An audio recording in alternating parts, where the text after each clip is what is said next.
it has introduced uh, many of us to this channel of communication. I, for myself, have benefited immensely.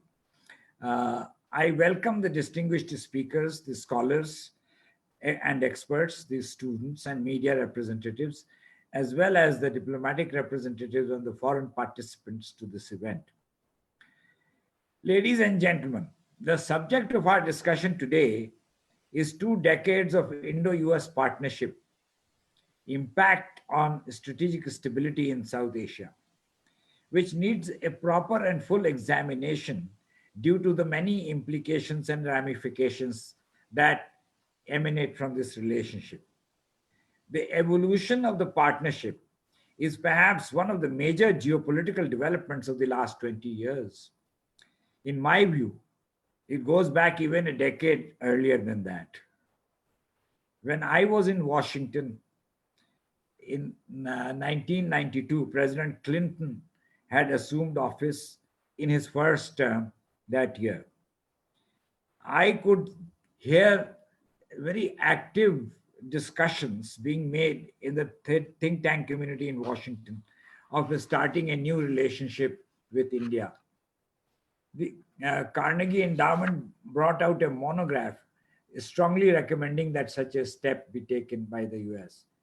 The Afghan war had ended with the first Afghan war with the, well, first in this present day contemporary context with the Soviet intervention in Afghanistan. The Afghan war had ended with the withdrawal of the then Soviet forces from that country, and the US did not have much use for Pakistan any longer. It was therefore looking at South Asia in a new perspective in which India figured prominently. Be it as it may, the shape of its new relationship with India began to materialize in due course.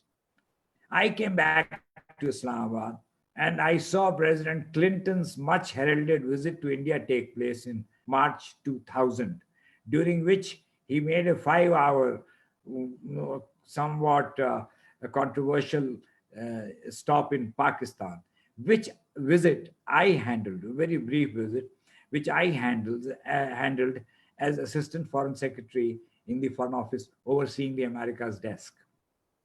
Anyway, that is the broader framework of this subject. Coming to this webinar, its objective, as is specified in the title, is to assess the development of the Indo-US strategic partnership in the last 2 decades and how it has and will impact the peace and stability in the South Asian region. United States bilateral and India's bilateral ties have leapfrogged into an enduring strategic partnership over the last 2 decades.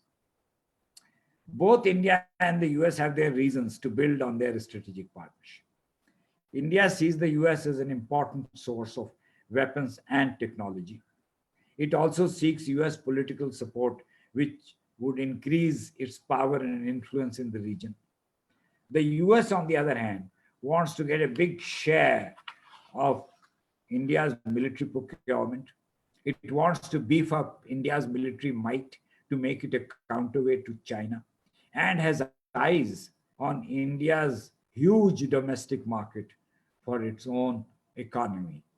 Thus, it sees a major partner and ally in India. Over the years, India's well-placed diaspora in the US has put its enormous weight in advertising India as the most effective strategic counterweight to China before the Congress and the US security establishment. This has become the basis of a new era of US-India relations, with the US designating India as a net security provider in the Indo-Pacific and a key member of the quadrilateral group against China, notwithstanding India's robust and long-standing defense collaboration with Russia.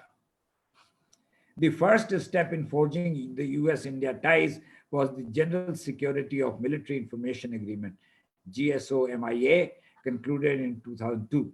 This was followed by the conclusion of the Next Steps in Strategic Partnership, NSSP, in 2004, and the new framework for the India-US defense relationship, signed in 2005 that paved the way for a broad spectrum US India defense and strategic cooperation in the domains of civil nuclear, civil space, high technology, military trade, and missile defense.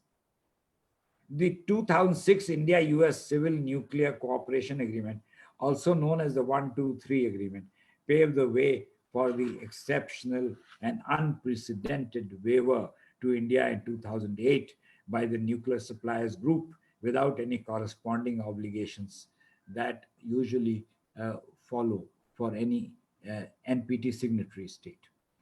The US has also helped India in gaining membership of three multilateral export control regimes: the Missile Technology Control Regime in 2016, and the Wassenaar Agreement in 2017, and the Australia Group in 2018. In June 2016, the US also designated India as a major defense partner that puts India at par with the closest US defense allies and partners. The same year, both countries also signed the Logistics Exchange and Memorandum of Agreement, LEMOA.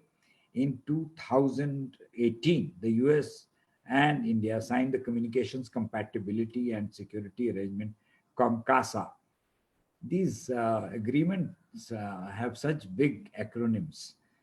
It has started the 2+2 ministerial dialogue between their defense and foreign affairs counterparts, coupled with the grant of the Strategic Trade Authorization Tier 1 status to India.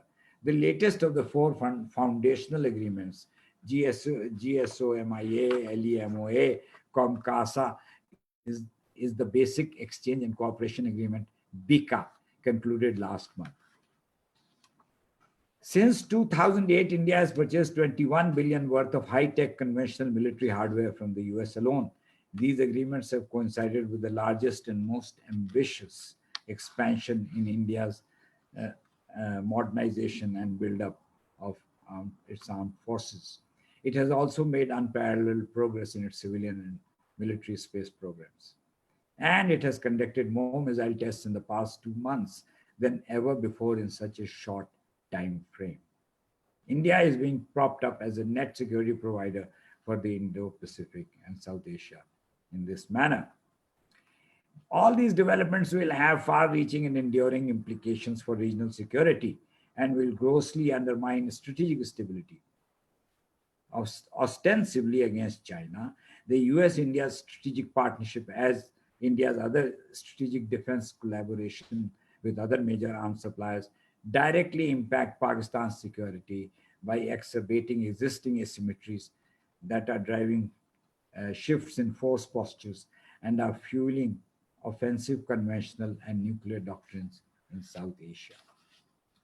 In this context, the Center for International Strategic Studies, Islamabad, is holding this webinar that focuses on the four key areas that I have mentioned. We will have both Indian and Pakistani perspectives on India's space, missile, and nuclear programs. We'll also cover how India-US foundational agreements are pivotal to India's emerging military capabilities and the 2 decades of India's nuclear program development. We have 4 distinguished speakers to talk about these important aspects of the India-US strategic partnership. From our center, we have Dr. Naeem Salik and Dr. Mansoor Ahmed. We have Dr. Rajesh Rajagopalan from India and Dr. Adil Sultan from Air University, Islamabad. We hope that the webinar will present an informed and realistic picture of the issue and generate a fruitful discussion. I wish the participants a very worthwhile session. Thank you. Thank you, Ambassador Naqvi. We have 4 speakers in our panel today. Before we proceed further, I would like to introduce our speakers. Our first speaker is Dr. Naeem Ahmed Salik. Dr. Naeem Salik is a senior research fellow at the Center for International Strategic Studies, Islamabad. He has PhD in political science and international relations from University of Western Australia. He has been a visiting fellow at the Stimson Center, Stanford University, Brookings Institute, and School of Advanced International Studies at Johns Hopkins University. He has served in Pakistan Army including Director Arms Control and Disarmament Affairs at the Strategic Plans Division. He is the author of two books, Genesis of uh, South Asian Nuclear Deterrence and Learning to Live with the Bomb, published by Oxford University Press. He has also edited two books titled India's Habituation with the Bomb and Nuclear Pakistan Seeking Security and Stability. Our second speaker is Dr. Rajesh Rajagopalan. Dr. Rajesh Rajagopalan is professor at the Center for International Politics, Organization and Disarmament, School of International Studies at Jawaharlal Nehru University, New Delhi. He previously worked as ICCR Visiting India Chair for Political Science and International Relations Program at Victoria University, Wellington in 2011. He was member of Executive Council of Indian Pugwatch Society from 2005 to 2010. He also worked as Deputy Secretary of National Security Council Secretariat with Government of India from 2000 to 2001. His publications include three books. One, Nuclear South Asia Keywords and Concepts, co-author with Atul Mishra. Two, Fighting Like a Guerrilla, the Indian Army and Counter-Insurgency. And three, Second Strike, Arguments about Nuclear War in South Asia. Our third speaker is Dr. Adil Sultan. Dr. Adil Sultan is Dean and Head of the Department of Faculty of Aerospace Sciences and Strategic Studies at Air University, Islamabad. He has served in Pakistan's Strategic Plans Division for over 14 years and majorly worked on arms control and disarmament related issues. Before joining Air University, Dr. Sultan was working as director at the Center for Aerospace and Security Studies in Islamabad. From 2017 to 2019, Dr. Sultan was working as visiting research fellow with the Department of War Studies at King's College London. During his fellowship at King's College, he published a book titled Universalizing Nuclear Non-Proliferation Norms, a regional framework for South Asian nuclear weapon states. Dr. Sultan also worked with International Institute for Strategic Studies London and Stimson Center, Washington, D.C. as the visiting research fellow. He is co-founder for a web portal named Strategic Foresight for Asia. Our last speaker for today's webinar is Dr. Mansoor Ahmed. Dr. Mansoor Ahmed is a senior research fellow at Center for International Strategic Studies, Islamabad. He was a Stenton Junior Faculty Fellow and a postdoctoral research fellow with International Security Program and the managing the Atom Project at Belfer Center for Science and International Affairs, Harvard Kennedy School from 2015 to 2018. He also served as a lecturer in Department of Defense and Strategic Studies, Quaid-e-Azam University, Islamabad from 2011 to 2015 and as visiting faculty in Department of Strategic and Nuclear Studies, National Defense University, Islamabad from 2009 to 2011. Before joining the academia, he worked in Pakistan Audit and Accounts Service from July 2003 to January 2011. Dr. Ahmed holds a PhD in International Relations from Quaid-e-Azam University, Islamabad.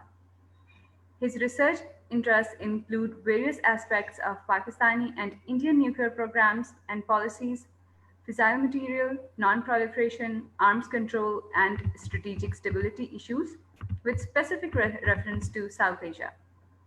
His research work has been published by the Belfer Center, the Stimson Center, Carnegie Endowment for International Peace, and the U.S. Naval Postgraduate School in Monterey, California. As introduced, we have a worthy list of experts on strategic affairs in today's session. Each speaker will have 15 minutes to speak on the subject, and all attendees are welcomed to write their questions in Q&A and chat box. Now, Dr. Salih will speak on India's Space and Missile Program, a Pakistani assessment. Over to you, sir. Sir, please unmute your mic. please. Thank you, Afira. As we know that India has a very extensive space as well as missile program. Uh, it is nothing new. The ambassador mentioned about the 2004 next steps in strategic partnership between US and India. And one of the steps in strategic partnership was, of course, cooperation in the civilian space research. And as a result of that, most of the entities associated with Indian Space Research Organization, which were previously on the entity list of US Commerce Department, they were removed from that and allowed to have commerce related to the space technology from the United States. However, we know that space technology is something which has got multiple uses. Even a space capability which is purely meant for the civilian purposes can also very easily be modified for military purposes. India's space program started in 1967 in earnest, and in fact, Pakistan's space program predates India's space program by a couple of years. Uh, and but unfortunately, it did not get enough attention or the allocation of resources. Therefore, the Pakistani program lagged behind, and it is now trying to catch up. But there is a big gap which has been created in the meantime. Uh, India, in the beginning, sent some of its scientists for training in the US, and that group of scientists included Dr. APJ Abdul Kalam, who also underwent training in the United States and had opportunity to visit NASA and get useful information about the space exploration from there.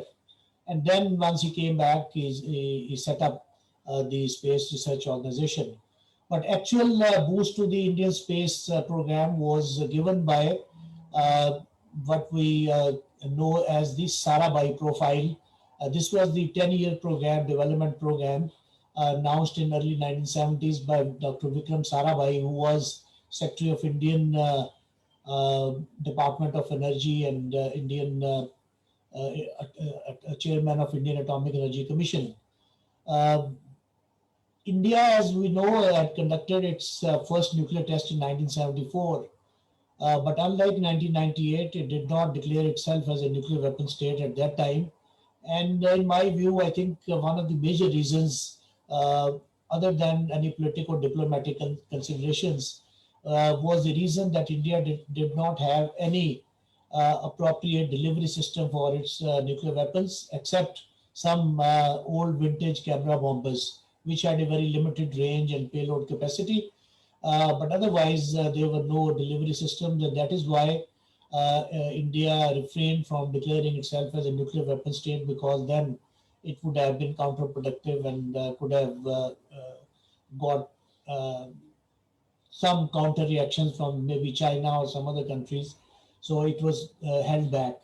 And then the focus shifted from the nuclear program to the space program, which had two things, two elements. One was the surveillance and intelligence communication systems, which would ultimately become part of the command and control system, and also provide India with the intelligence, surveillance, and reconnaissance capabilities, which are essentially needed for target acquisition.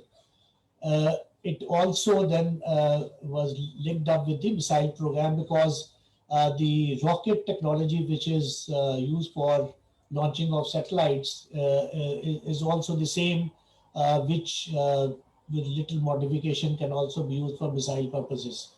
So that was the focus of the Sarabhai profile. It combined basically the developments in the space and nuclear programs, and they went parallel from there onwards.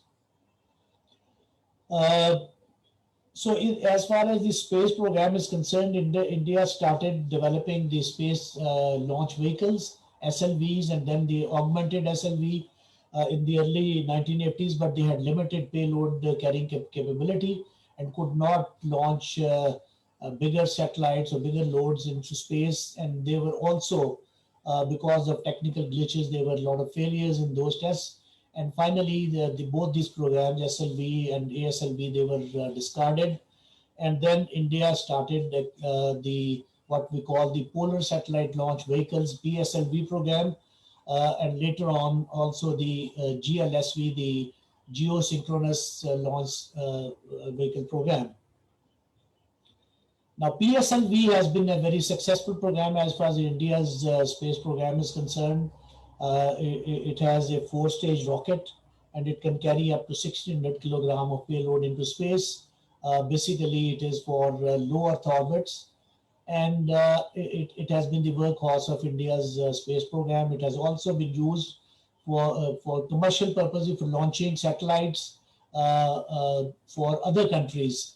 And then it has up to May 2019, it had almost 50 missions, 50 launches, you can say, and that included the mission to the moon and also the Mars orbiter.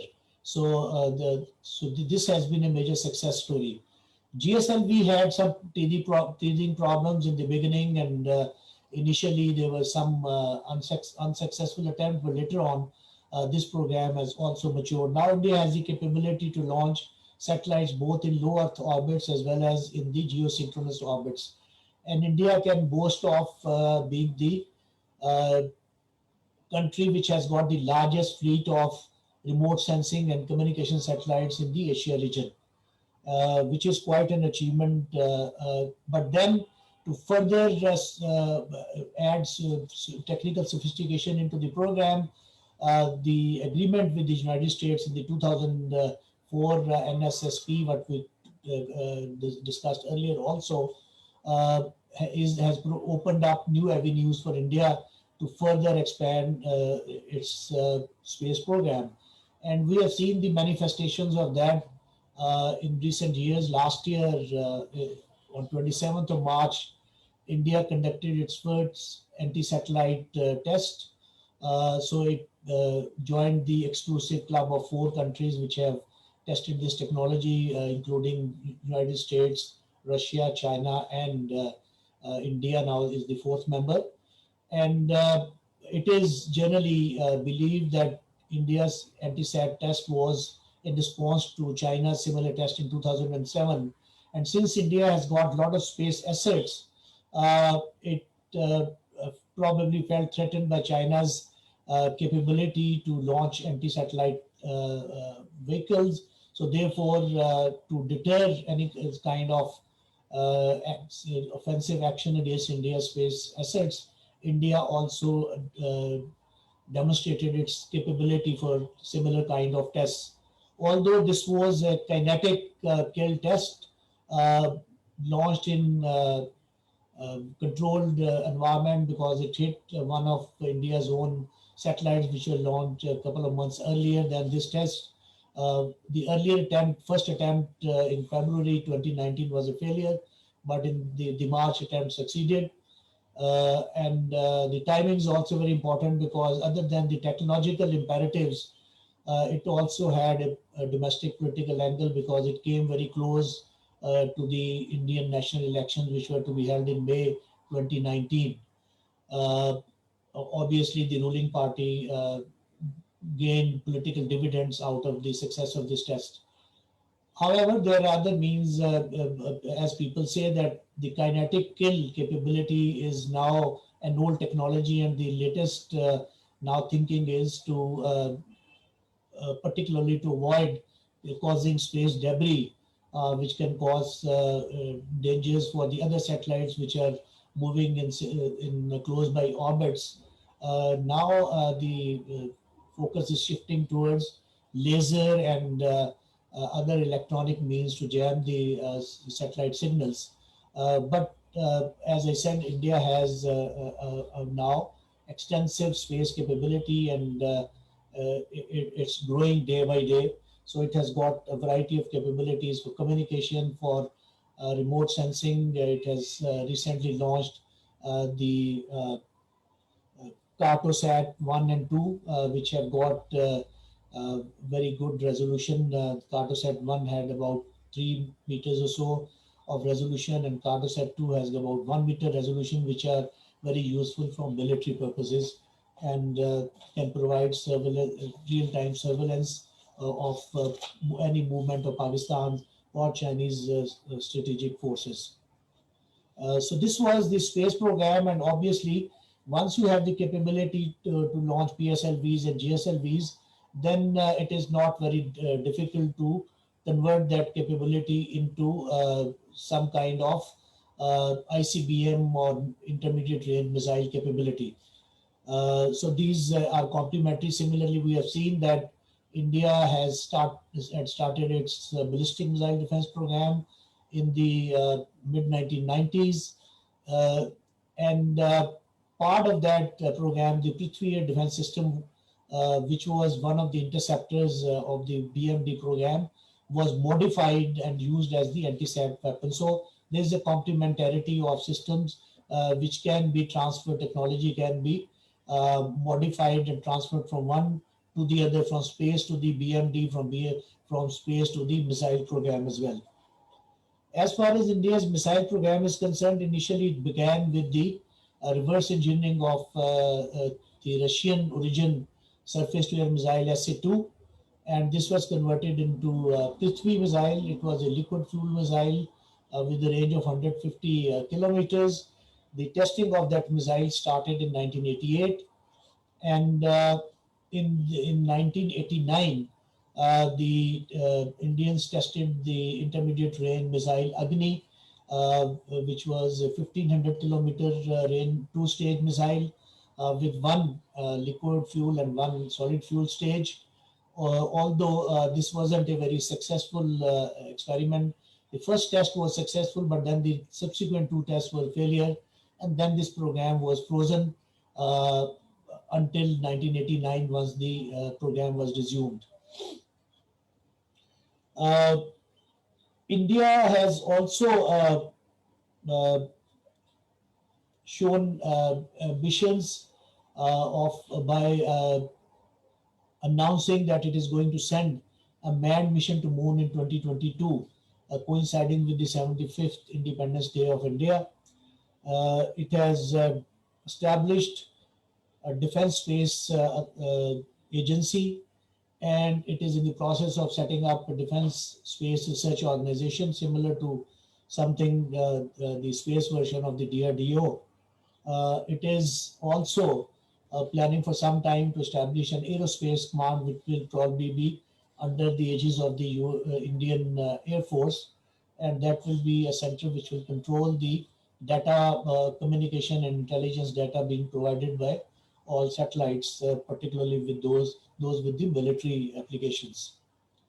Uh, it has also established a technology cell in Ministry of Home Affairs to benefit from the images being available from these Indian satellites, the remote sensing and surveillance satellites to help control the borders.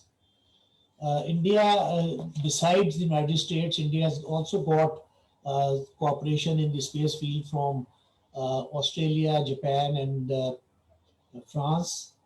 So coming back to the missile program, uh, the missile program was actually uh, started in 1983 in the form of what was called the Integrated Guided Missile Development Program. The program was aimed at developing five kinds of missiles, uh, two with strategic implications, the Prithvi and the short range Prithvi and the medium range Agni missile. And the other three missiles were two were surface to air missiles, one short range Trishul and the other medium range Akash, and the fifth one was the anti tank missile. But from our purpose, the two most important missiles in this category were the Prithvi and Agni missiles. And this program continued for 25 years and until it was formally and wound up in 2008 after the launch of Agni 3 missile with 3,000 to 3,500 kilometer of range. Uh, the Prithvi test, as I mentioned, started in 1988, and there were 15 to 16 tests before it was inducted into the Indian Army. There were two longer range versions. Also, the original Army version was at 150-kilometer range with a 1,000 kilogram payload. Therefore, it was clearly a nuclear capable missile. The other one was the 250-kilometer range. It was the Air Force version, and this was acquired by the Indian Air Force to be used for interdiction of Pakistani air bases and installations. It was ground-based missile. It was not air-launched missile system.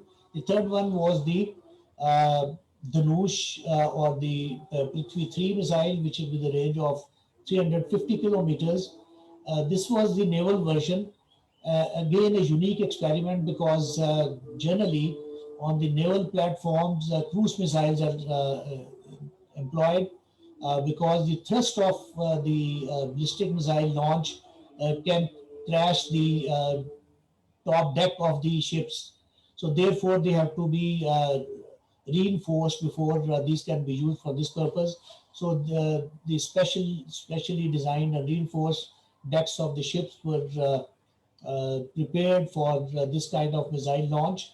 But interestingly, this was a liquid fuel missile, obviously, which cannot remain filled, and the containers for the fuel, liquid fuel, had to be stored on the ships with all the attendant dangers of leakage of the very toxic fuel, as well as the vapors from there, which could be very harmful to the crews. But this still experiment is going on. But I believe, given its limited range and the other technical problems, this may be abandoned because now Indians have got other sea-based capabilities, and this may not be as useful as it was probably as a stopgap arrangement. Uh, India has also fielded longer range versions of Agni, the Agni 2, which is 2,000 kilometer range. Then Agni 3, as I said, 3,000 to 3,500 kilometers. Agni 4, which is 2,500 to 3,700 kilometers. Now, these ranges are in a broad band because you can always have this uh, change in the payload, and if you reduce the payload, it will range further. If you reduce the payload, the same missile will range to a lesser distance. Uh, the Agni 5 is an ICBM category missile with 5,000 to 8,000 kilometer range, and Agni 6, which is likely to have a range of 10,000 to 12,000 kilometers, is still in the development stage. Then there are the K series of missiles. In that series, two missiles have already been fielded. One is K-15, which has got a 700-kilometer range. It is an SLBM, which can carry a 1,000 kilogram payload. The other is K4, which has got 3,500 kilometer range, and it can carry 1 to 2 tons of payload. The third one, K5, which is the longest in this category, which is its ICBM range, 6,000 kilometer missile. It is still in development and testing stage. So that will be some time before it can be launched. But the K15 and K4 are already available to be installed on India's submarines, and probably K15 has already been deployed on the Arihant submarine. There is another missile which has recently been tested by the name of Shaurya. This is short to medium range missile, which is supposed to be hypersonic missile. And as its test, after the test, the declaration was that this is a technology demonstrator. So obviously, it will be some time before it will mature and be ready for induction into the Indian military. There are short-range missiles like the short-range tactical ballistic missile Prahar with a 150-kilometer range. It has got sufficient payload to be used as a nuclear delivery system, although Indians have never pronounced it to be a nuclear delivery system, but probably my assessment is that this will replace the aging Prithvi 1 missile of 150 kilometer range. So Prahar will probably replace the Prithvis which are due for retirement now. There are two other versions of Prahar. One is Pragati, which is 170 kilometers, an export version, and then is Pranash with a 200-kilometer range. Probably that is still in the experimental stage. Then there is this Nirbhay, which is uh, a long-range subsonic missile with zero point 0.6 to zero point 0.8 Mach speed. It has got a range of 700 kilometers, and this is still under development, but this is uh, supposed to be a nuclear delivery missile. Uh, India already had the cruise missile BrahMos, which was first introduced in 2002. This is basically a joint venture of India and Russia, and the major contribution in that is the Russian technology. Indian just provided the guidance system and maybe the body paint of the missile, but it is all in all basically a Russian region missile. It was announced to be a missile with a 290-kilometer range, uh, just to, I think, avoid the MTCR strictures. But since India has now joined the MTCR, it has emboldened India and Russia to go for a longer range BrahMos. It's a supersonic missile, and now the next advanced version of this is going to have 500 kilometer of range with supersonic speed. These have already been installed on Su-30 aircraft. It is also ground launched, and it has been there on the Indian naval platforms as well. So this is a very versatile system, and it is the only missile of its kind because of its supersonic speed. And then probably the next will be new generation of BrahMos missile with 600 kilometer of range. This missile has also been offered for export, and there was recently a news that Philippines probably may be the first potential buyer of this missile. Now, this gives us an idea that India has got a variety of missiles of different types of cruise and ballistic missile, from short range to the ICBM range, from SLBMs to surface missiles to air launch missiles. So there's a whole package. And in the last month or so, we have seen that there has been a feverish pitch of testing of missiles. I think there were at least 10 to 12 missile tests during the last 2 3 weeks, and this shows that India is going full speed ahead. I don't know what was the purpose of this accelerated testing program.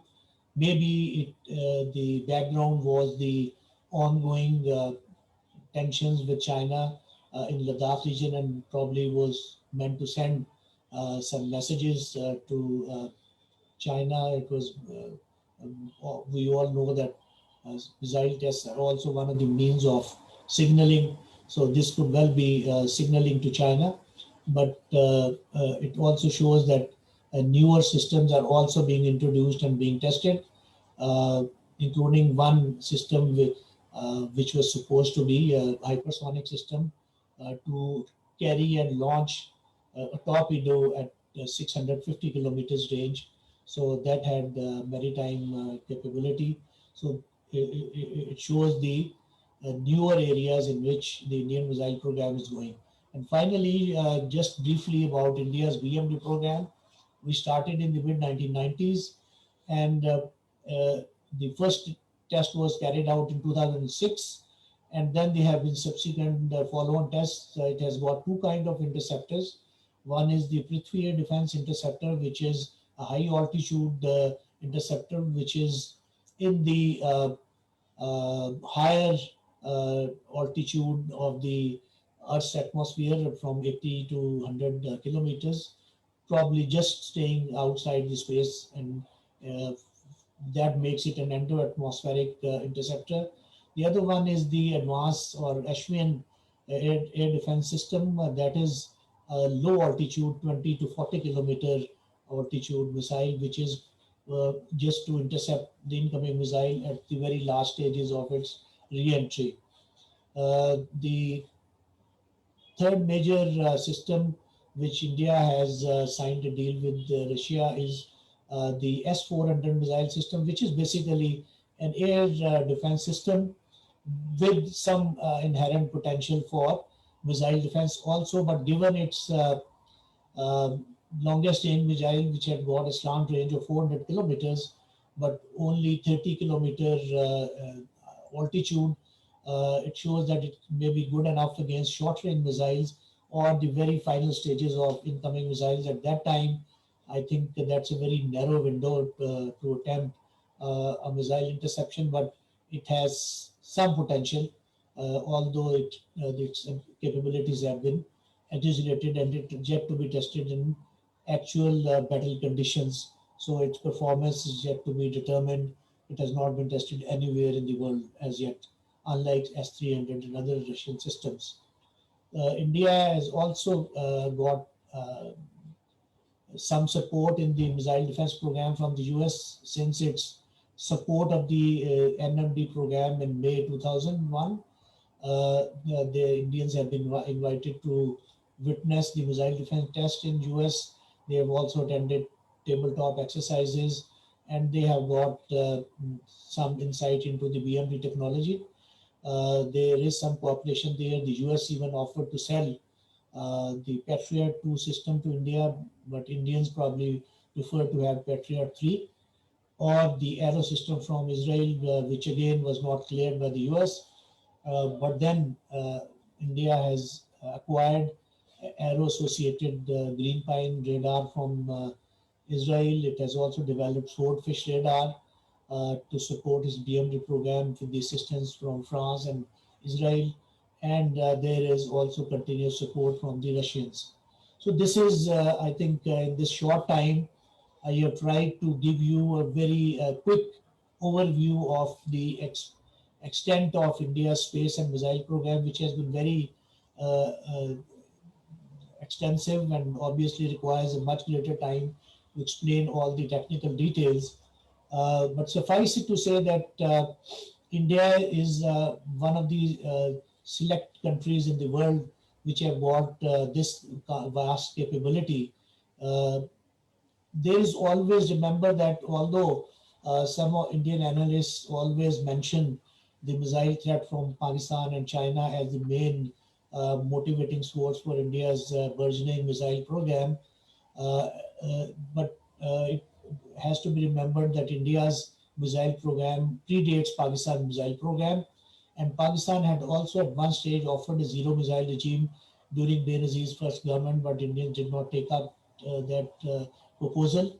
And we also know that uh, in all such programs, both space and missile, like India's nuclear program, the prestige issue is also very prominent consideration, because India wants to place itself as one of the uh, most advanced, technologically advanced countries in the world.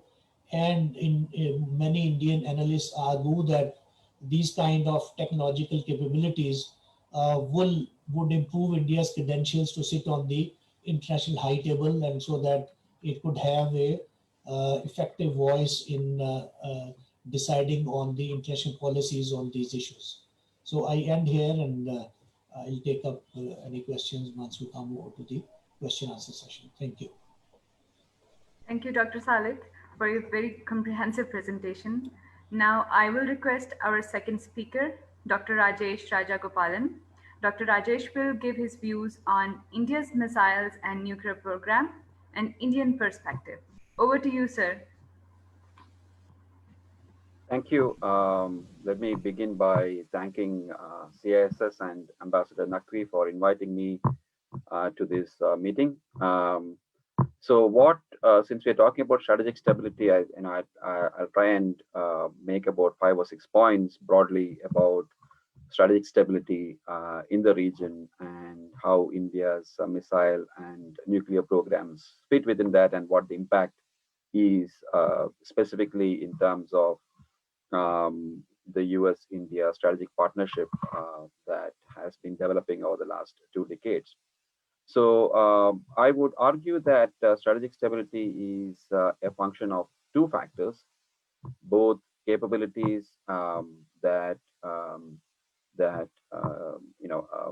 Dr. Salik very ably pointed out the various capabilities, but it is also a function of behavior. So we can't just look at capabilities alone, and I would suggest that we need to look at both capabilities and behavior when you look at strategic stability in the region.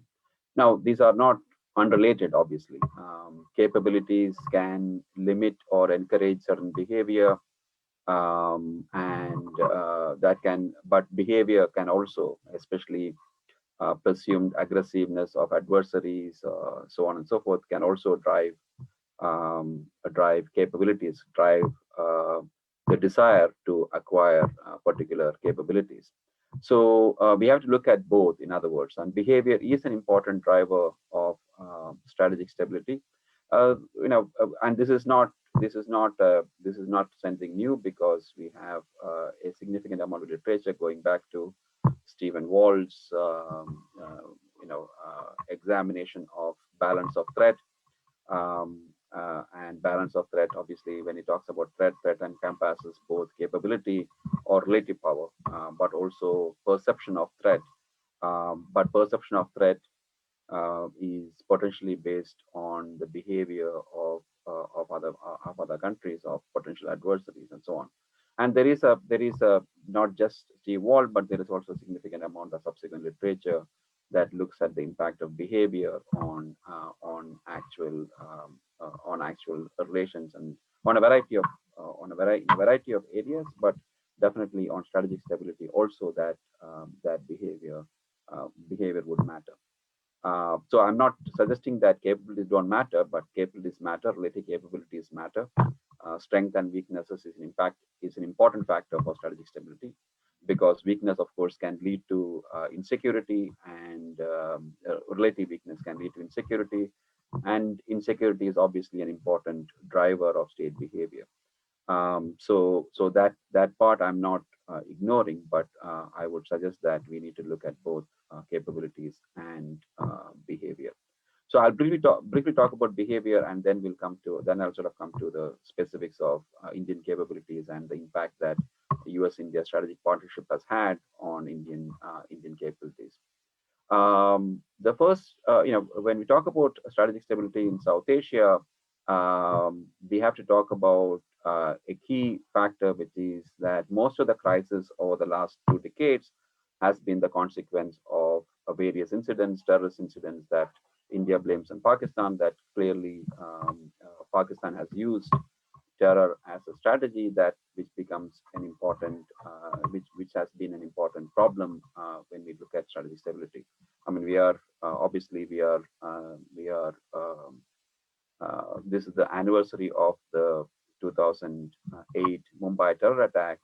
So obviously that is an important variable, important factor from an Indian perspective about what leads to strategic stability. Now, every major crisis in the last 20 years, I mean, going back to after the nuclear test, 1998, whether it's Kargil or the Parliament attack, Operation Parakram, and so on and so forth, has had at its root terror attacks against India that that come from Pakistan. So that is an important factor that we need to consider. That behavior is an important factor that we need to consider when we look at strategic stability.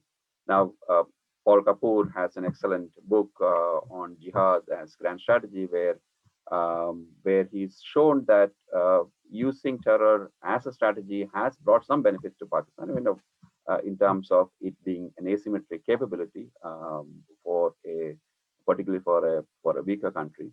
But overall, he argues, and I would agree with him, that it's been much more harmful to Pakistan's strategic situation because it also forces India to increase military spending and capabilities, and that, in a sense, rebounds is a classic security dilemma because the more fearful India becomes of these kinds of asymmetric attacks, the greater Indian spending on its security becomes, and the less trust it has, and so that leads to that sort of lack of trust then leads to strategic instability by increasing political competition, by increasing intensifying the arms race, leading to tensions and crisis.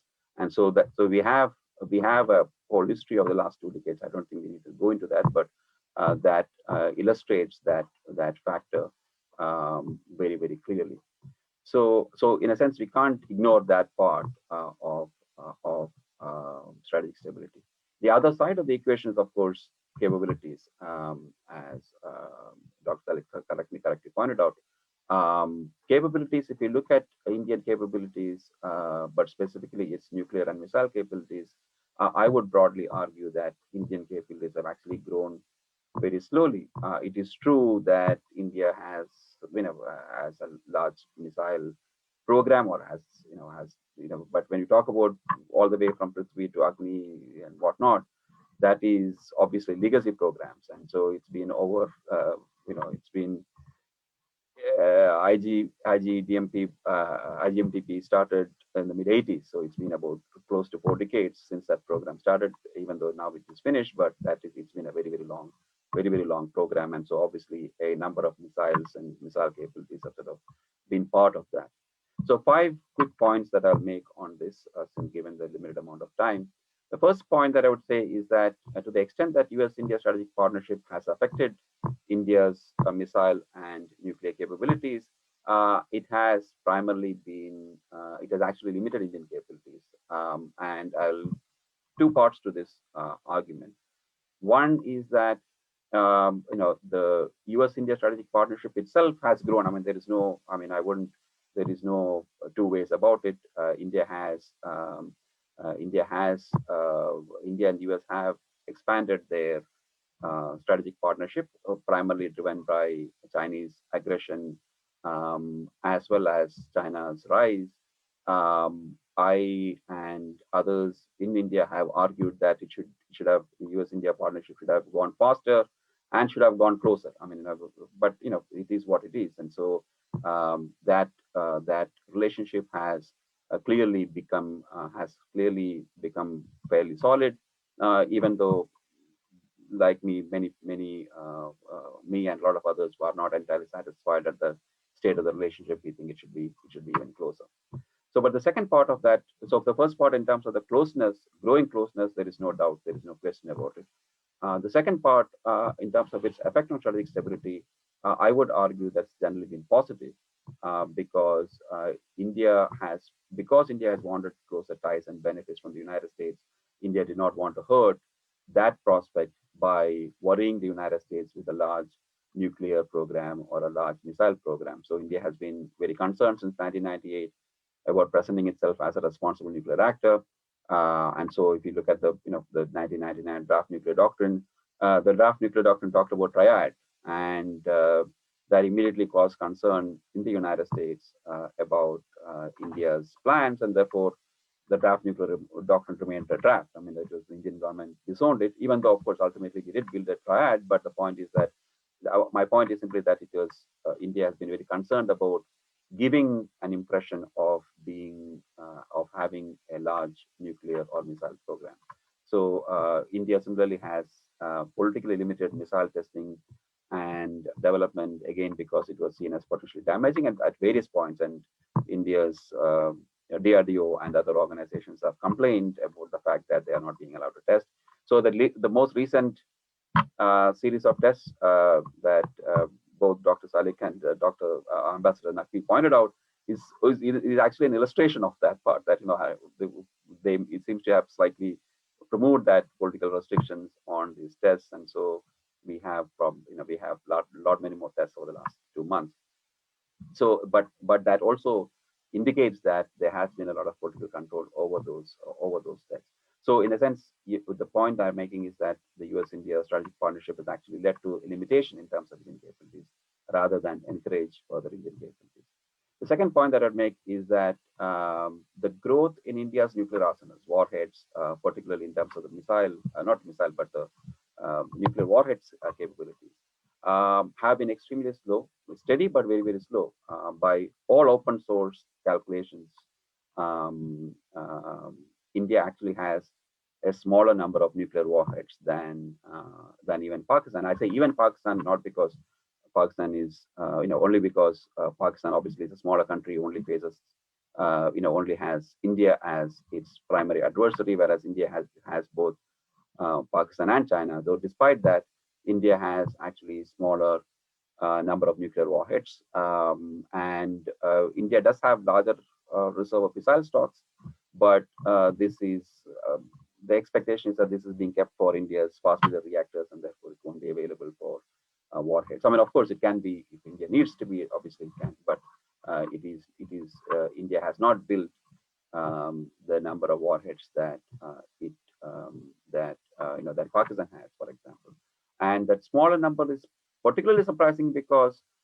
every year there are at least one or two reports sometime during the year that comes out saying Pakistan has more warheads than India has, and some CIPRI or from IISS or somewhere or the other, and there is zero response from India because then the zero response on the official level and no real concern at the popular level either in terms of the strategic community. Partly because I don't think India bothers too much about the fact either at the. I mean, there are a few people in the strategic community who may want much larger arsenals and so on and so forth, but at the official level and amongst the vast majority of the Indian strategic community, there is no concern about the fact that Pakistan has a um, few more warheads. I mean, that is not an issue for India because I'll come to the because part of it in a bit, but that tells you something about the growth or the lack of growth um, India's nuclear capability. Um, so that is one aspect, and this is, like I said, this is particularly surprising considering that India has two adversaries potentially in both Pakistan and China, and therefore that it has to divide its forces between these two. The third point, when we not just warhead, but also if you look at the missile delivery capabilities, again, Indian missile development programs have been steady, but again extremely slow. It's been almost, like I said, 4 decades since the IGMTP began, but it is only now maybe beginning to feel, if Indian press reports are to be believed, beginning to deploy the first ICBMs Agni 5. Just to sort of give you a comparison that all of you know, which is that the United States, the US, and the Soviet Union took less than a decade in terms of developing their first ICBM from the time they actively pursued a missile program in the post Second World War period. So, and this, of course, they were starting with a much smaller technological base and starting with a much lower levels of technology. And so, clearly, and other countries have been the same. I mean, no country takes 40 years to develop ICBMs once they put their minds to it, especially large countries like India. So, so clearly, if you look at the Indian missile development program, that again has been extremely slow. And again, if you look at the comparison to Pakistan, Pakistan actually has more. If you look at the latest military balance, IISS in 2020, Pakistan actually has more ballistic missiles when you combine SRBMs and MRBMs than India has. A small number, but definitely more than India has. And if you compare other NRDC nuclear notebook and things like that, again, that's very, very clear across the board. There is no doubt on the fact that India clearly does not have more missiles than even Pakistan has, for let alone China. So there is a. So when you talk about the growth part of it, I think we need to keep those numbers in mind. Um, so the fourth point that I would make is about the fact that why this slow development of capabilities and why this lack of concern with numbers. I think the reason is fairly straightforward because India sees nuclear weapons as playing a very limited role in its military strategy. Nuclear weapons, India sees as only useful in deterring other nuclear weapons, and therefore there is not any the nuclear weapons don't play any military role outside of just nuclear deterrence, and so India doesn't require nuclear weapons to play a role in conventional deterrence, in deterring conventional attacks. So because India has a fairly large conventional military force, and it has it is itself a large country and a reasonably strong country, and it can defend itself with conventional weapons, and it faces no existential threats. I mean, countries that face existential threats potentially have to worry about the balance and have to worry about how they will use nuclear weapons. But India does not have those worries, and therefore I'm not, I'm not going down the moral path that a lot of many Indian academics or strategy community members might argue. I'm not saying this is India's slow development is not because of any moral or ethical reasons. It's primarily because India doesn't really require a very large nuclear force. But that nevertheless that remains the case, that India does not have. India's development has been fairly slow and steady, slower than it's steady but very very slow. And so what we have still is a nuclear force that is, both in terms of warheads as well as in missiles, smaller than Pakistan's, despite the fact that India has two adversaries to deal with. The fifth point that I'd make is about the conventional imbalance, and I think that's fair enough. I mean, India does have a larger conventional military than Pakistan has, and I can understand how that might be potentially be worrying for Pakistan.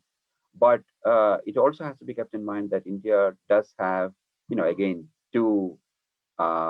ground two adversaries or two countries with which it has serious problems on the borders. I mean, so not just Pakistan, but also on the other side, China. So 10 infantry divisions are basically devoted to the northern border, to the Tibet border. So in a sense, when you take into account that India has to have a separate army almost for dealing with the northern border, then it does not seem that large. But also, it also is that to some extent that imbalance can't really be helped, because India obviously has an economy 7-8 times larger than Pakistan's, and so it is only natural that it will spend more, even proportionately speaking. And India has always spent proportionately smaller than Pakistan has.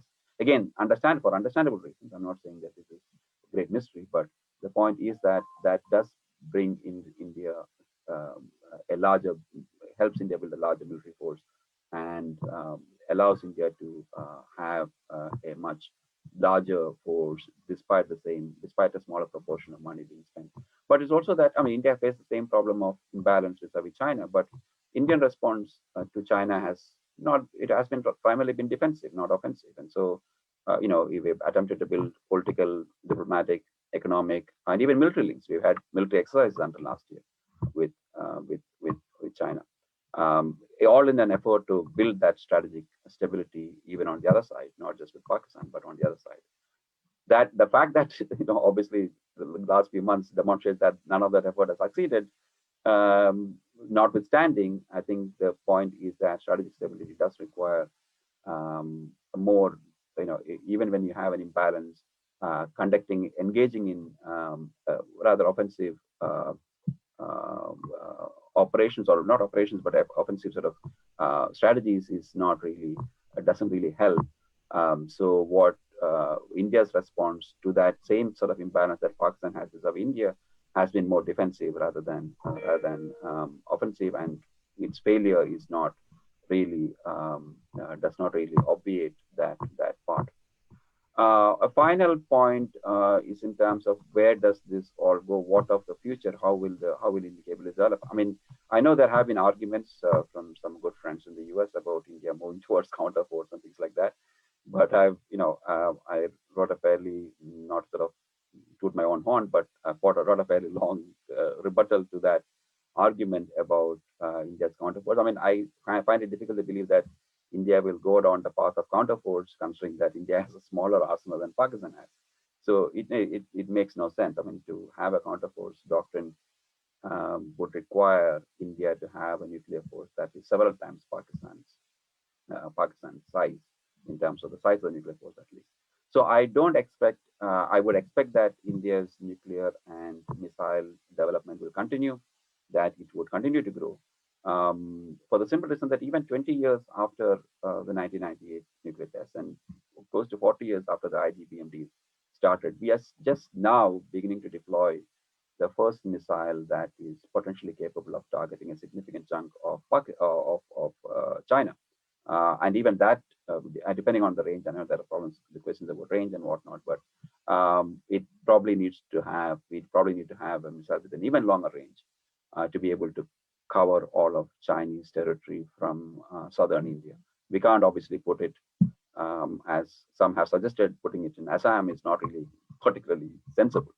And again, as Dr. Salik mentioned, the SLBMs are of, useless as far as the range goes, because they are of such low range. Even the next one that we are going to get is of such low range that that again will have to continually develop, have missiles of much longer range. So the requirements are such that it will develop, it will continue to develop, it will continue to grow. But I would expect that that would be at the same way that it has been for the last 2 decades, slow, steady, but very, very slow. And so I would, and no great change in terms of nuclear doctrine, because that would remain NFU and minimum doctrine. And so we will continue to have a small nuclear force.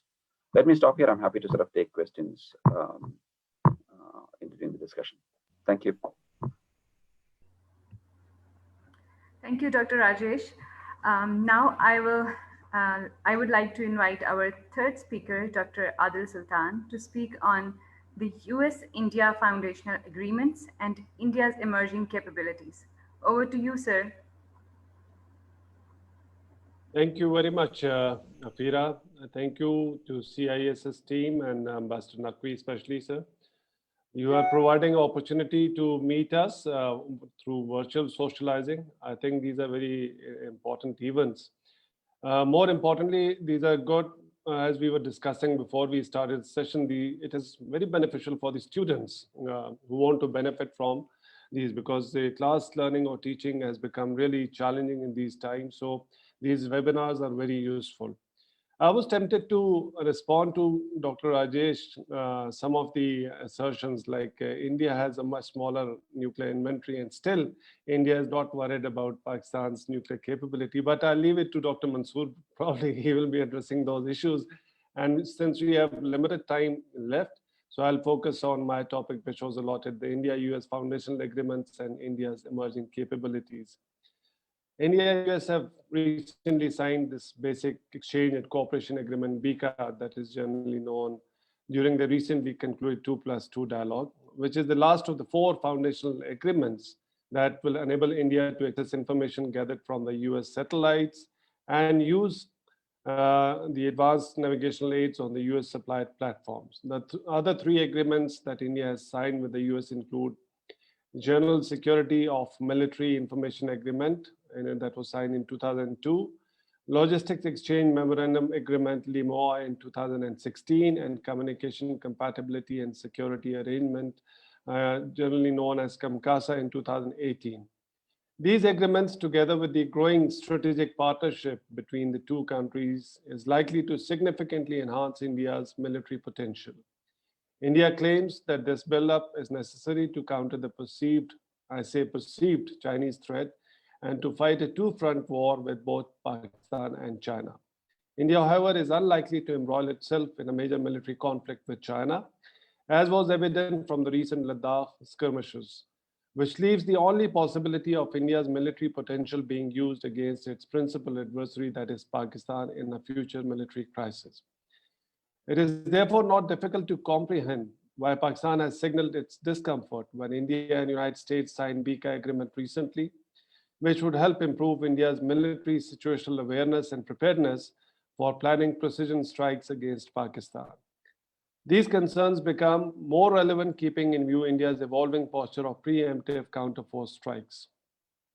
Now, just giving a brief background from NSSP, Next Steps in Strategic Partnership, that Brigadier Salik also mentioned, that was concluded in 2003, to the conclusion of BICA in 2020. What was the roadmap? India and United States agreed on a roadmap that could have helped the former build its military potential and the stature of a credible regional power to help counter the growing Chinese influence in the region. That was the stated objective. The next steps in strategic partnership that was agreed between the two countries in 2004 provided the basis for expanding the bilateral engagements in the field of space, civil nuclear energy, and dual-use sensitive technology. The joint statement of July 18, 2005 provided a future framework for building a strategic partnership and included commitment to build closer ties in space exploration, satellite navigation, and satellite launch. The most vital component of strategic partnership was the Civil Nuclear Cooperation Agreement that offered unprecedented concessions to India, allowing it to keep at least 8 out of the 22 facilities outside the outside the International Atomic Energy Agency's safeguards, and these were to be used purely for military purposes. The Nuclear Cooperation Agreement would not have been possible without the United States amending its own domestic laws that prohibited nuclear cooperation with a non-NPT state. Not only this was achieved to benefit India, but the US also coerced the 48 members nuclear suppliers group to grant India specific exemptions from the group's export control guideline so that India could engage in civil nuclear trade with the rest of the members of the NSG. The United States is pushing the NSG members to make another exemption and allow India to become formal member of the NSG. Interestingly, the NSG that came into existence as a consequence of India's decision to divert civil nuclear technology for military purposes is now being asked to accommodate the same country that is the reason for the group's very existence. The US has also paved way for India's entry into the 3 other export control regimes, which include the Missile Technology Control Regime, the Australia Group, and the Wassenaar Arrangement. This allows India to access sensitive dual-use technology with relative ease and use it for military purposes without much difficulty. Interestingly, when India and United States were negotiating the nuclear civil cooperation agreement in 2005 and 6, the BJP was in opposition and had strongly opposed the strategic partnership, accusing the then Indian government of a sellout and compromising on India's strategic autonomy. Almost after 15 years, the same BJP is now championing the strategic partnership and forging new agreements that may formally integrate India into the US-led military alliance. And as a result of these arrangements, India may no longer be as autonomous as it wanted to be. Briefly about what is BICA. The technical details and the scope of this agreement are unlikely to be made public, but this agreement will facilitate exchange of geospatial information between the United States Department of Defense, National Geospatial Intelligence Agency, and India's Ministry of Defense, thus allowing both countries to share military information, including advanced satellite and topographic data such as maps, etc. The data gathered by the United States as a result of this new agreement is unlikely to be shared with a third party due to the confidentiality clause that was inserted to pacify India's concerns about the possibility of US sharing information about the Indian military installations or facilities with Pakistan. The excitement within India over the recently concluded BICA and its associated benefits projected to be a potential game changer as we continue to read literature from India. This may have inadvertently exposed the inadequacy of India's existing surveillance and information gathering infrastructure that includes its space-based assets as well as airborne platforms that are acquired from different sources. India that has been projecting itself to be a space power with a demonstrated capability to shoot down adversary satellites was apparently lacking the requisite technology to emerge as a real aerospace power. The new agreement, besides facilitating the exchange of data, will allow India to acquire advanced navigational aids and avionics that could be used on the US-supplied aircraft and drones. India at present is operating 9 US-supplied P-8I long-range surveillance aircraft and is likely to acquire another 9 in the near future. The conclusion of BICA has also enabled India to lease 2 Predator drones from the United States that are now being operated by the Indian Navy.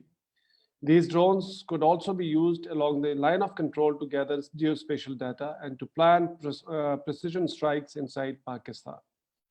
This data could be useful to improve accuracy of India's cruise and ballistic missiles that may be necessary if India contemplates preemptive counter-force strikes against Pakistan in the future. And why I continue to say this contemplating of preemptive strikes, because several Indian leadership, they have been indicating about this possible shift or potential shift in India's nuclear doctrine and possibility of a preemptive counter-force strike against Pakistan.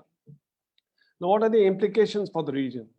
The US-India Comprehensive Global Partnership, as they say, is likely to enhance India's political standing at the international level, besides helping the current BJP leadership to restore its credibility at the domestic front.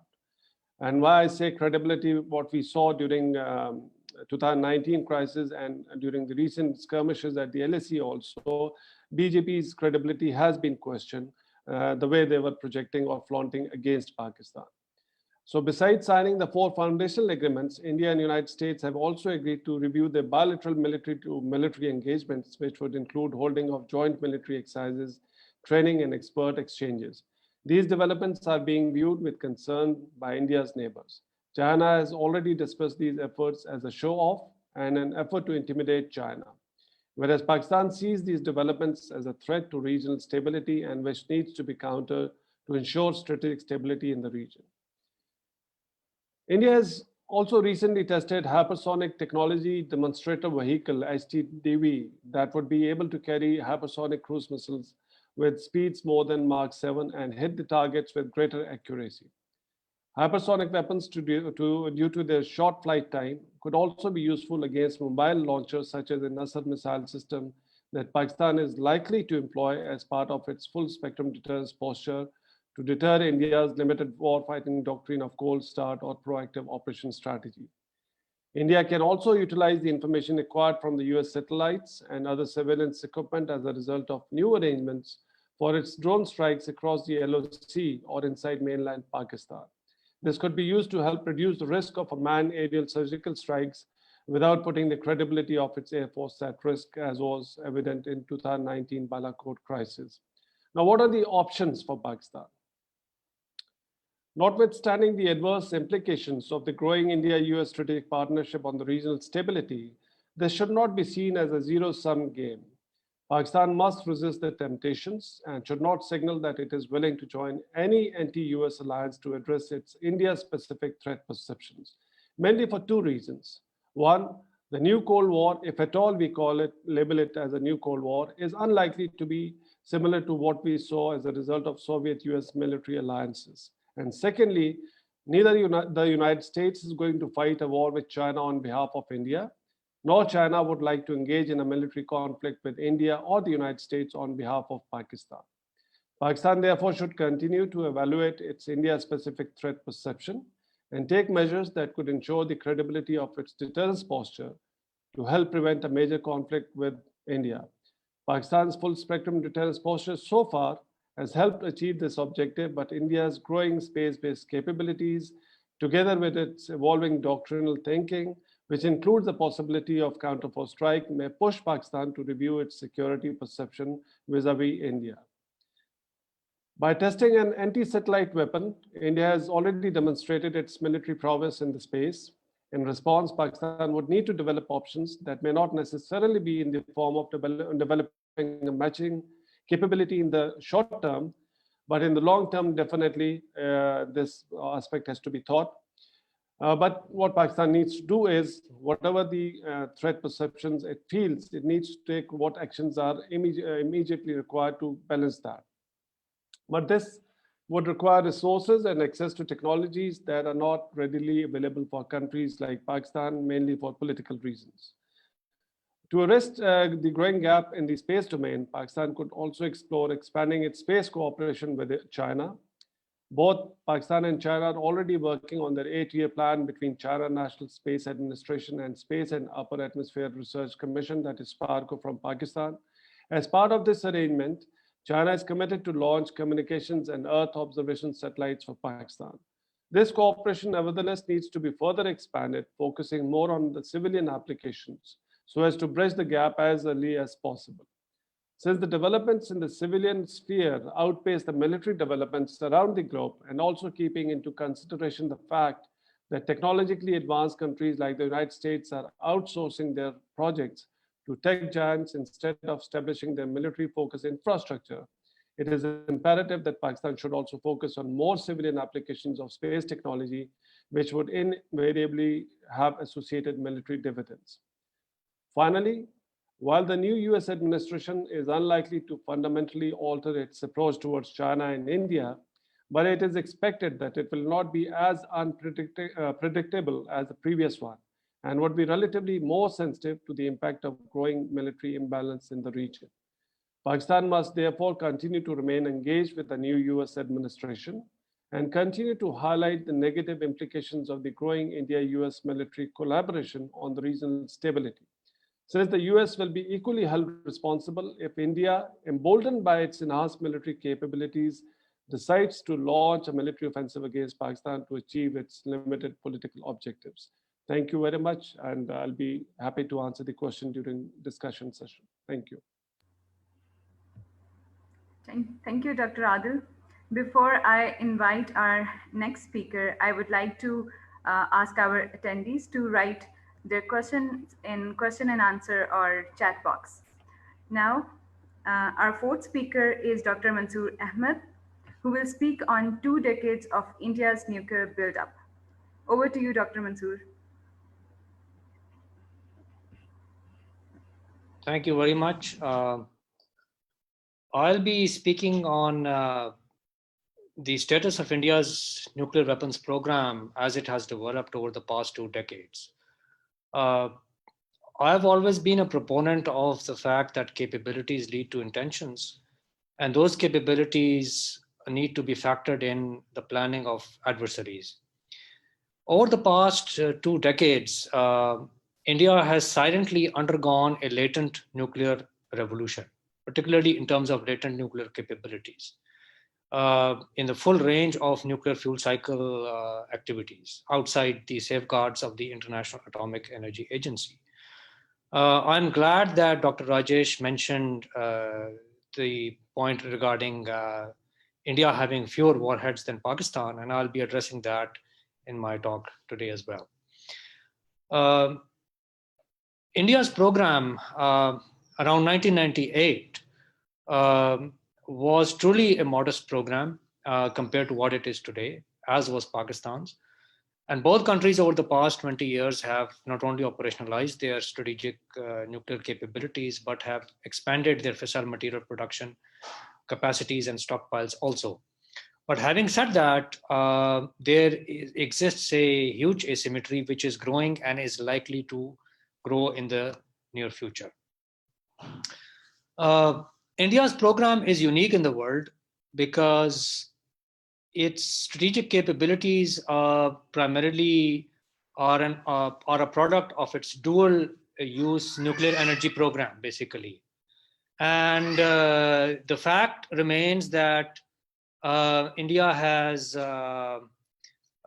developed its civilian nuclear energy program primarily outside the safeguards of the International Atomic Energy Agency. And this was largely codified in the waiver that it had received by the nuclear suppliers group in 2008.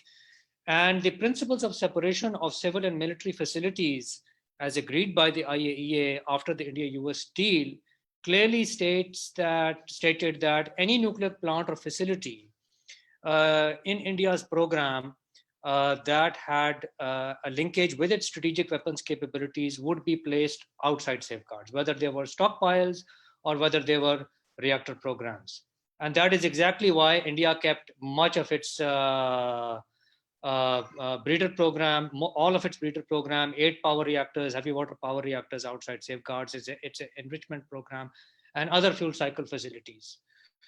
So from this vantage point, I'd like to emphasize that India has increased its latent nuclear capability And I'll quote a few figures also. And the figures that I'm going to quote are from the International Panel on Fissile Material, from India's Department of Energy reports, and from the other reports published by the, Princeton University and the Bulletin of the Atomic Scientists.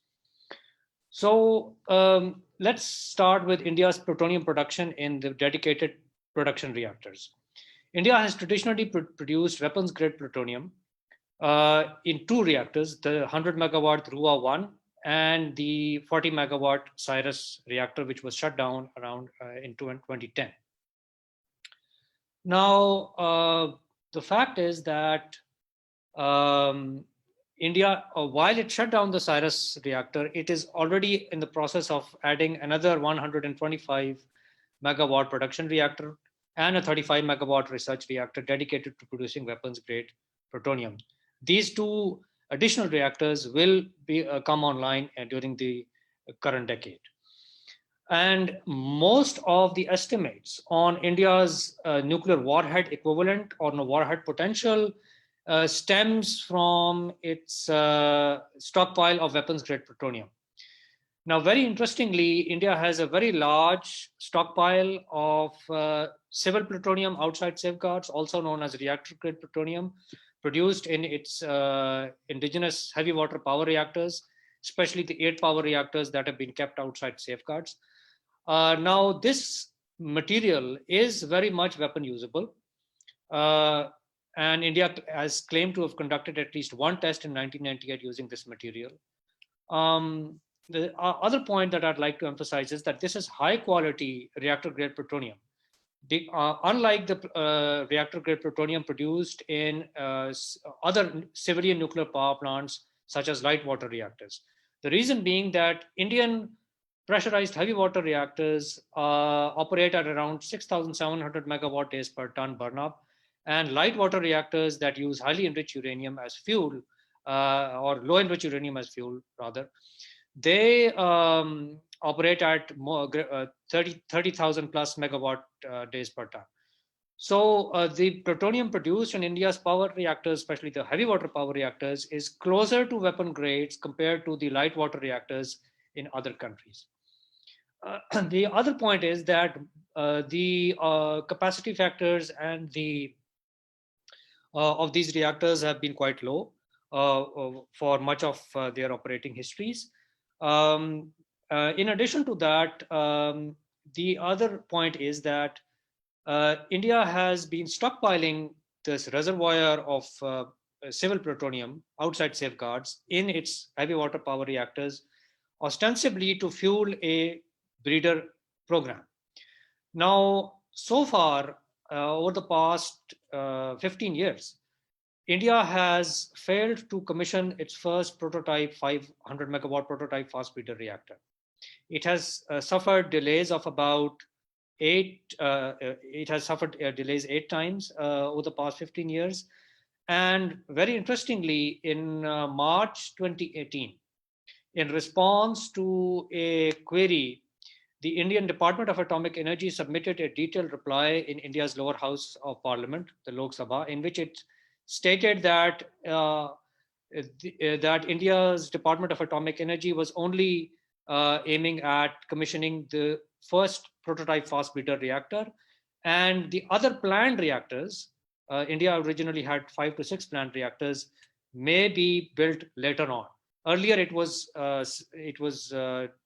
more of a definitive proposition that India will be able to or will be embarking on the construction of the second, third, and the fourth breeder reactor. But naturally, that would depend on the commissioning of its first reactor.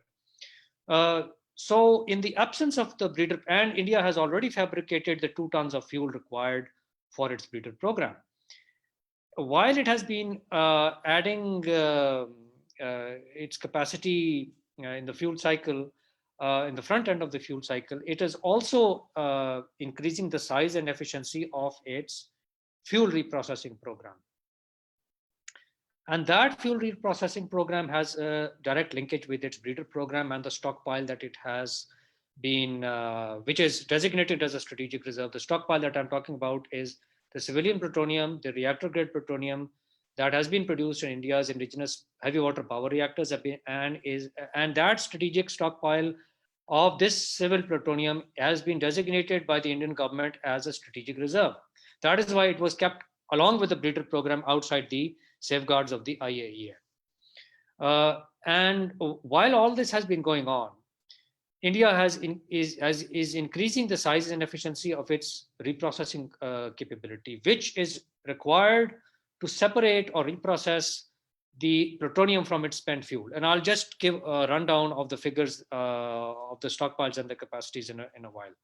So in the absence, supposedly India is unable to commission the first fast breeder reactor. This reprocessing capability will be completely free to separate greater amounts of civil plutonium than ever before. If the first prototype fast breeder reactor goes online, it will be a ready source of plutonium production, weapons grade plutonium production, and this reprocessing capability can be used and will be used for separating far greater amounts of weapons grade plutonium than ever before. And same is the story of India's uranium enrichment program, which is said to have been developed primarily for India's naval propulsion requirements.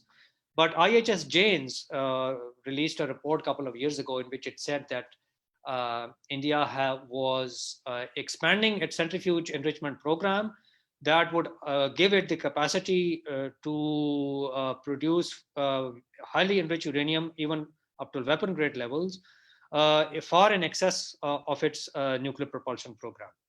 Now, I'll just like to go through some of the figures, and these are from the IPFM and from the Institute of Science and International Security run by David Albright. So at the end of 1999, India had an estimated stockpile of weapons grade plutonium of about 310 kilograms. At the end of 2019, this increased to about 750 to about 900 kilograms. In terms of reactor grade plutonium, the civil plutonium outside safeguards that I've been talking about, at the end of 1999, it was estimated to have been around 3,400 kilograms. Now it is in excess of about 15 tons. Of that, in 1999, 800 kilograms was separated, which means it was available for weaponization. But now in 2019, about 6 to 10 tons of this plutonium has already been separated. In terms of highly enriched uranium, around 1999, India's stockpile was negligible, only a few hundred kilograms. And now it is said to have produced at least 5 tons of highly enriched uranium, although this is enriched to 30 to 35% for the naval propulsion program. But this capacity can be quickly upscaled to weapons grade level very quickly. And it's just a question of reconfiguring the centrifuge cascades. So in terms of percentages, in terms of weapons grade plutonium, India has registered an increase of about 142% in its weapon grade plutonium stockpile. In terms of separated reactor grade plutonium, it has registered an increase of 1,150%. And in terms of highly enriched uranium, and in this, I would like to say that India is already embarked on a much greater expansion program. They have already registered an increase of 5,000%. In terms of capacities, the 8 power reactors that India had kept outside safeguards under the India-US nuclear deal and the separation plan in 2008, that was around 2350 megawatt. And India has just approved the construction of 10 to 12 additional heavy water power reactors outside safeguards. And that would mean that its power generation capacity of heavy water power reactors outside safeguards would increase by about 282%. If India is able to commission its first fast breeder reactor, then its weapons grade plutonium production capacity would increase from the current 25 kilograms to about 160 kilograms. And that would mean that this would register an increase of about 460%. And in terms of highly enriched uranium, in 1999, the capacity was around 3,000 separative work units. And according to Janes, during this decade, India is going to increase it to about 126,000 separative work units. And this would mean that this would be an increase of about 4,100%. And in terms of reprocessing, the current capacity stands at about 350 tons of heavy metal. And by the end of this decade, India's Department of Atomic Energy has been stating, other leaders have been saying, secretaries of India's DAE and directors of Bhabha Atomic Research Center, they've been saying that India is working on increasing this reprocessing capacity from 350 tons to about 1900 tons of heavy metal per year. So here I would like to emphasize two things. The first is that neither India nor Pakistan have actually declared their stockpiles. Nobody actually knows how much material has been converted or into warheads or has been weaponized. The International Atomic Energy Agency believes that it takes only a few weeks to weaponize stockpiles of fissile material outside safeguards. The other point that I'd like to make is that the fact that the Bulletin of Atomic Scientists, in its latest report on India's nuclear forces, and the International Panel on Fissile Materials, they are now accounting India's unsafeguarded civilian plutonium stockpiles that is produced in India's heavy water power reactors as military plutonium stockpile. That, in addition to the fact that the Indian government has and the DAE has kept this stockpile and the breeder program outside safeguards under the separation plan, and had stated that this is the strategic reserve. This stockpile is the strategic reserve, means that this latent capability is there for the taking if and when the Indian political leadership makes such a decision. Now, will they make a decision or not? Nobody knows. What we do know, however, is that there is a subtle but a clear shift in India's doctrinal thinking and its force posture developments. The question of India having more warheads or Pakistan having less warheads or vice versa, I think should be seen in terms of the fissile material production capacities as they exist now and as they are likely to exist over the next decade, and the stockpiles of fissile material holdings outside the safeguards of the IAEA. That can only be the yardstick to determine weapons equivalent weapons equivalent capacities in the absence of any verification mechanism. And India's existing, the kind of strategic missile forces that India has been working on clearly shows the types of missile systems, the thinking that has come out of India's land warfare doctrine, in which it's clearly said that India is planning for a two-front conflict and for a full spectrum conflict simultaneously against China and Pakistan. That means, and the fact that India is now developing certain kinds of dual use systems. For example, Pakistan got a lot of flack for having developed the 60-kilometer range nuclear capable Nasr missile, because the statement that came out by the ISPR was more explicit, when in fact the Indian government conducted a test of the Prahar nuclear capable system a couple of months later, and the DRDO statement said that it can carry all types of warheads. The Nirbhay is said to be under development and is said to be the backbone of Cold Start. A new kind of lightweight nuclear capable BrahMos version is being tested. That is being integrated to the Sukhoi's Su-30 MKIs for possible counterforce strikes under the India's SFC, the India Strategic Forces Command, which means that they can have a potential nuclear role. And the fact that the Rafale have, in addition to the Mirage 2000 aircraft, another aircraft in India's Air Force inventory, have a capacity of carrying these dual-use platforms, in addition to canisterized versions of India's ballistic missiles and the triad of dual-use cruise missiles, means that India is developing a cruise missile, a counterforce capability based on cruise and ballistic missiles that can potentially be used against Pakistan and China. And from a Pakistani viewpoint, anything that India has against China is potentially available for deployment and employment during a crisis. And the fact that India had deployed preemptively the Arihant, which is a second strike platform during the Balakot crisis, also points in this direction. So in the final analysis, I mean, I would say that India is at the cusp of a nuclear breakout. There are a lot of talk is centered on what Iran is doing. But Iran is a signatory of the NPT. There is a verification mechanism in place. India is a declared nuclear weapon state outside the NPT. And much of its civilian energy program, the three-stage program, exists outside the safeguards of the IAEA. And the fact that India's separation plan and the principles of separation, that was, I think, available on the website of the Indian Embassy in Washington, D.C., at least 4 years ago, as far as I can remember. I don't know if it's available there or not today, but that clearly stated that anything that is kept on the military list outside safeguard under the 2008 nuclear separation plan has a dedicated role in India's strategic program. So there's latent hedging capability that has been building up over the past 20 years is simply unprecedented. And the capacities of existing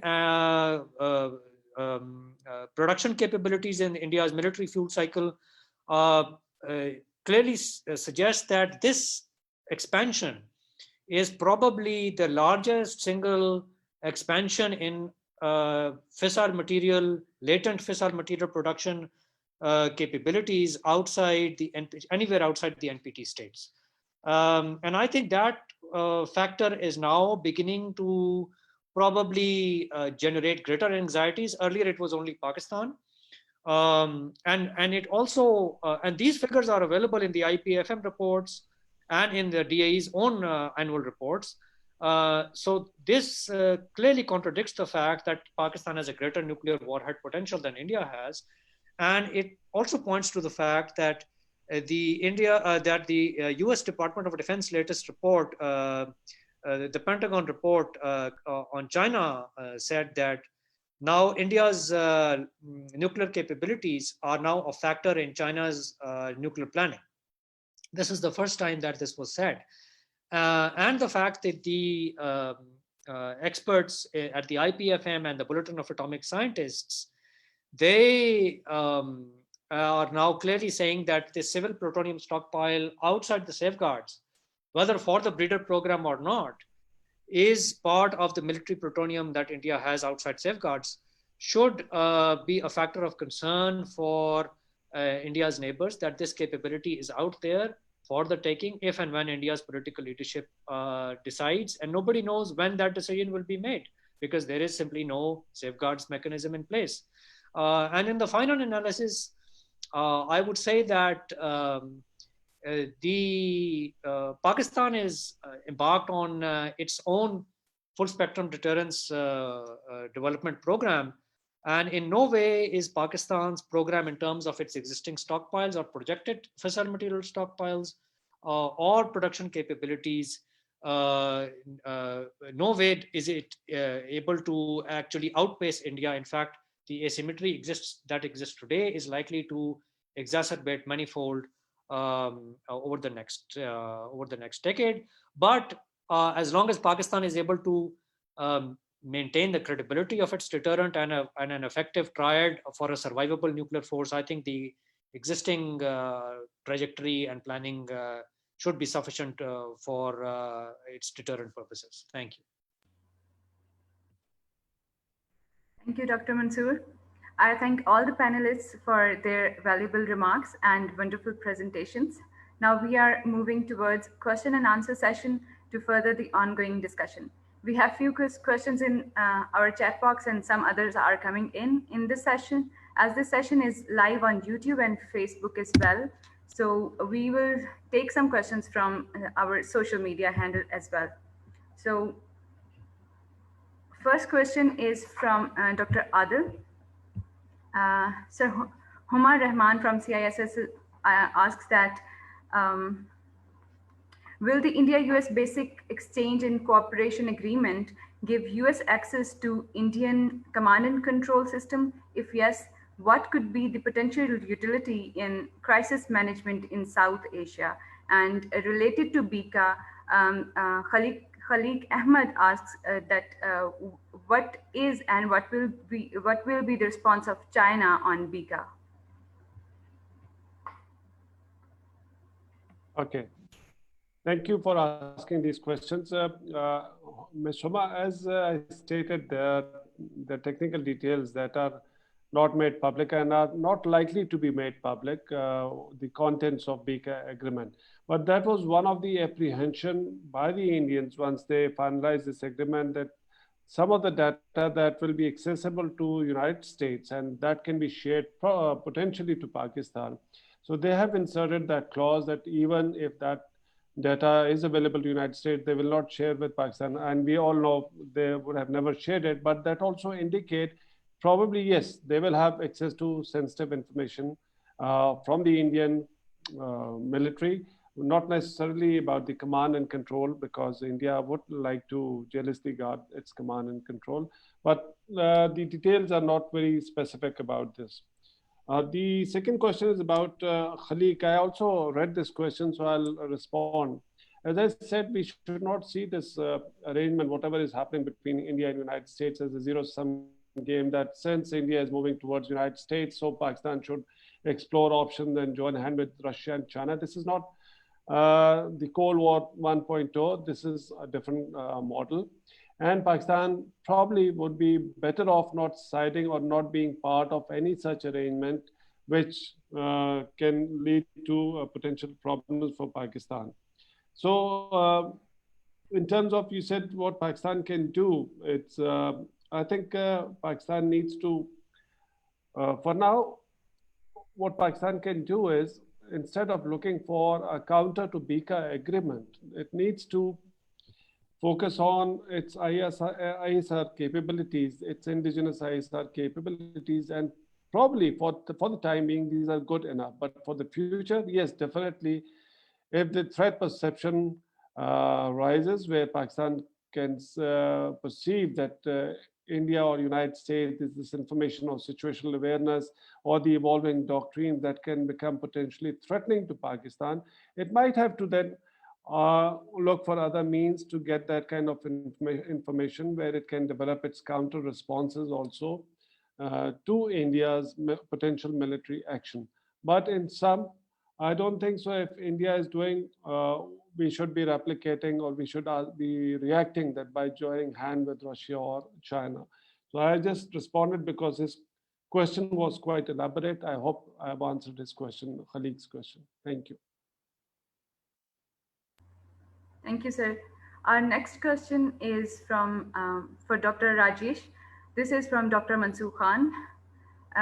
He asked that when the USA under Trump was pressing for an ever closer US-Indian military relationship, a few months ago, Prime Minister Modi appeared quite reluctant to go for such a relations.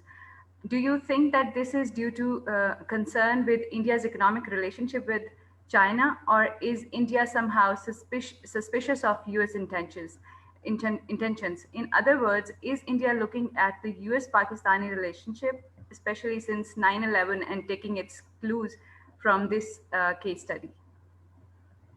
Thank you. I'm not exactly sure which particular episode Dr. Khan is talking about, but irrespective of that, India has been like I was when I was making my presentation, I said that the speed at which India has moved is not something that me and a lot of others are happy with. I mean, I think we should have moved a lot faster.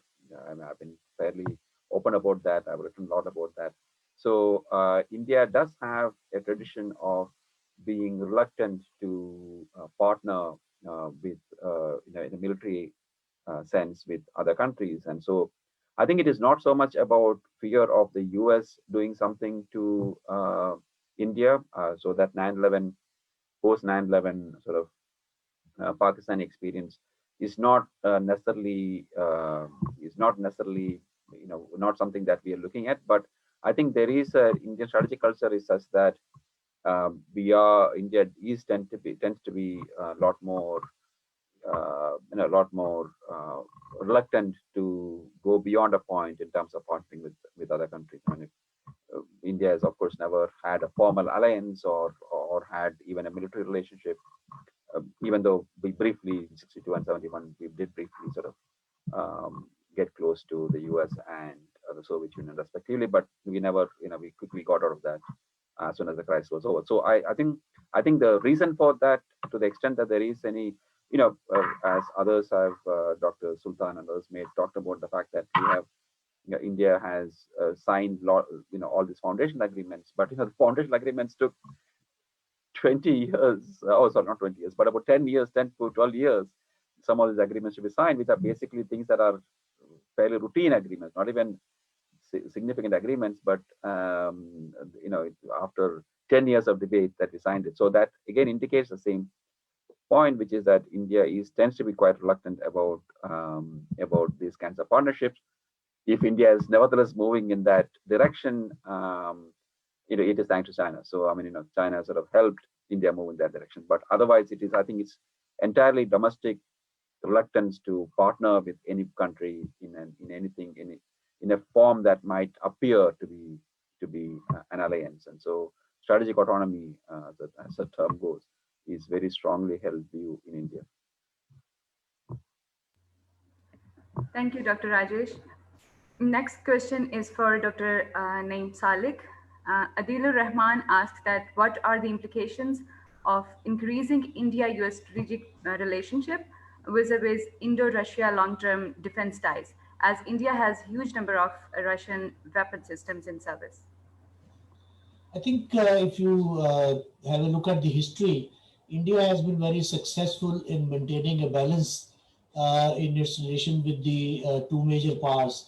Even during the Cold War, while India maintained its non-aligned status, it enjoyed the benefit of all the weapons and equipment, military equipment from the Soviet Union.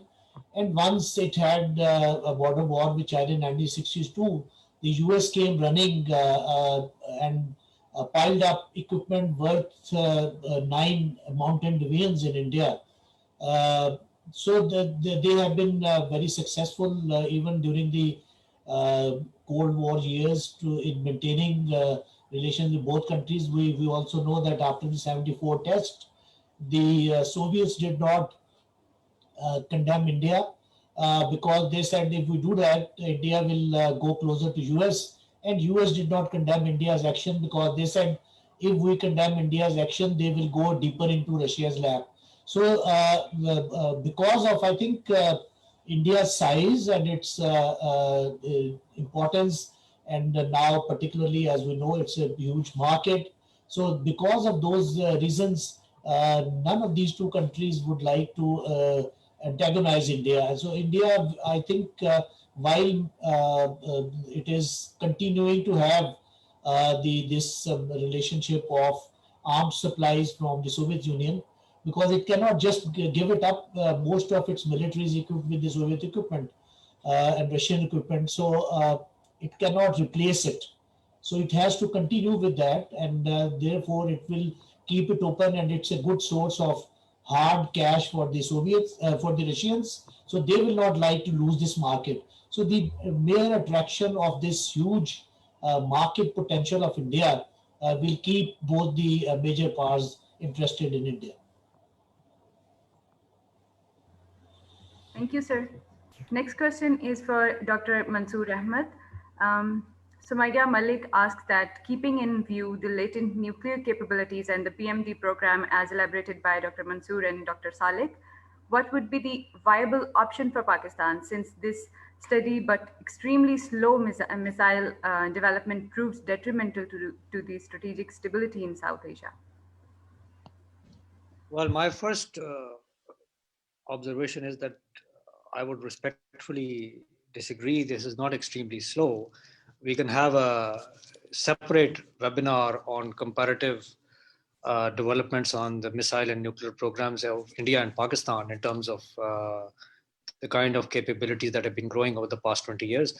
I'll re-emphasize that the key is to have a survivable deterrent. Pakistan simply has a deterrent posture. It is not a war-fighting posture, even with the addition of short-range, low-yield nuclear weapons systems such as the Nasr. Because Pakistan simply doesn't have the luxury of fielding a very large number of these small weapons, low yield weapons, short range weapons for warfighting roles because of a paucity of fissile material in comparative terms to what India has. Whether the Indians go down that route or not, we don't know. The route of developing short range tactical nuclear weapons. But the instability essentially generates from new kinds of conventional technologies in addition to the nuclear buildup.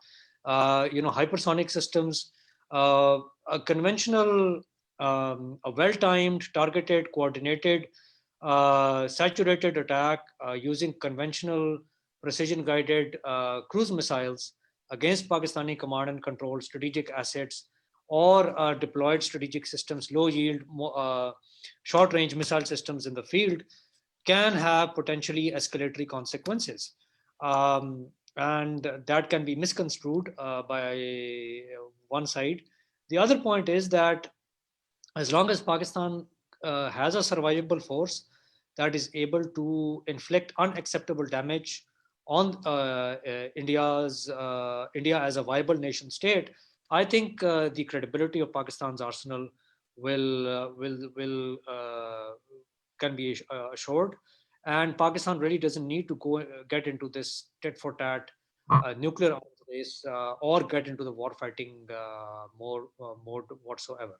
And I think that has never been Pakistan's position, even though much of the debate outside Pakistan has wrongly or inaccurately projected Pakistan's deterrent posture as a war-fighting posture, and also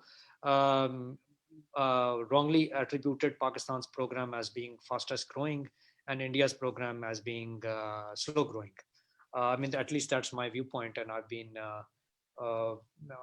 now increasingly being supported by reports. At least my viewpoint is being supported by reports of IPFM and Bulletin of Atomic Scientists. And these are independent, neutral experts speaking on these subjects. Thank you. Thank you, sir. Next question is from Mr. Usama Nizamani. If there is a prospect of thaw in relationship between China and US after President Biden assumes the presidency, will this have any effects on the ongoing India-China crisis in Ladakh? Is India likely to be at a disadvantage when negotiating possible de-escalation or disengagement with China in Ladakh? Dr. Rajesh or Dr. Adil? Could you repeat the question? I can't see the question here on the chat box. Is it on the chat box? No, it's not on chat box. Okay, sorry. Could you then repeat that question? I'm sorry, I didn't hear that properly. If there is a prospect of thaw in relationship between China and US after President Biden assumes the presidency, will this be any effect on? Will this have any effects on the ongoing India-China crisis in Ladakh? Secondly, is India likely to be at the disadvantage when negotiating possible de-escalation or disengagement with China in Ladakh? Yeah, I think, I mean, the position that Biden might take once he becomes president on January 20th remains an issue of concern. I mean, I think that is not that we'll have to wait and see how that it's too early to sort of know what exactly his policies would be. There are disagreements within the Democratic Party about what sort of relationship they should have with, as all of you know, with China. And so, should it be a conflictual relationship because of various reasons, trade, technology theft, and so on and so forth, or as some of the more progressive elements within the party suggest that they need China to deal with climate change issues and so on and so forth. So that, I think that remains to be seen as to where that would go. But if that were to happen, um, if China, if the United States makes overtures to a new kind of a G2 approach, then that would definitely have an impact, definitely on U.S.-India relations. I think that, and it will possibly have an impact on India's posture in Ladakh. But I mean, I think it is too early to sort of say, because even though India doesn't expect US to fight alongside it in Ladakh, in that sense, it doesn't directly have an impact, but India does expect that the United States will support it diplomatically and militarily in other ways, not with troops, but in terms of technology, in terms of intelligence, in terms of overall building of India's capabilities over the next several years and so on. So it will have an impact on that. I'm not sure that it will necessarily have an impact on the posture per se, because US is now, nobody expects the US to come and fight at the border for India. Thank you, Dr. Rajesh. Next question is from Saima Mansyal. This is from Dr. Rajesh again. Considering what you said about India's conventional capabilities being sufficient against Pakistan, how do you justify India's use of dual-use platforms and early deployment of its naval flotilla alongside its nuclear submarine early in Balakot crisis and threats by Indian Prime Minister Modi of Qatl ki Raat and nuclear weapons not kept for Diwali? Secondly, if India's nuclear deterrence is not poised of conventional or subconventional threats, then what qualifies the vast expansion of India's strategic forces, given, as you said, that India does not intend fighting a war with China? On the first question, I think, the deployment of the submarine and whatnot, I mean, there is only I think it's like one report about the deployment of the Arihant, but it's not even very clear that it was actually deployed, or I'm not sure that it had its missiles on board. So I think we'll have to wait and see what that was. But in any case, I can understand the one reason for such a deployment. It was not deployed to the West Coast, obviously, but one can understand that you wouldn't want to have your only nuclear submarine get caught in the port if you had a crisis, and when you don't know whether that will escalate or not. So I think that in a precautionary nature of these things, I think it is understandable that India would send its nuclear submarines out. As regards the second question was about why does India? I mean, I'm not sure that I said that India is expanding its strategic forces greatly. In fact, I said about exactly the opposite, that it was growing, but it was very slow and very steady, and not even barely matching even Pakistan's deployed forces as of now. So it is not. I don't think I was suggesting that India's forces are growing with any great rapidity.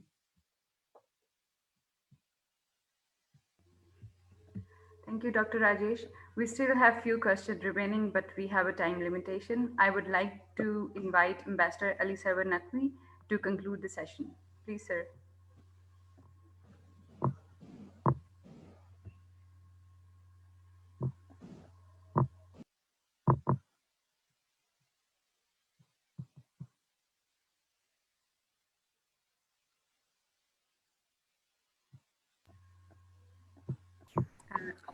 Yeah, thank you, Afira. I'm sorry. There has been some fluctuations in the internet connection.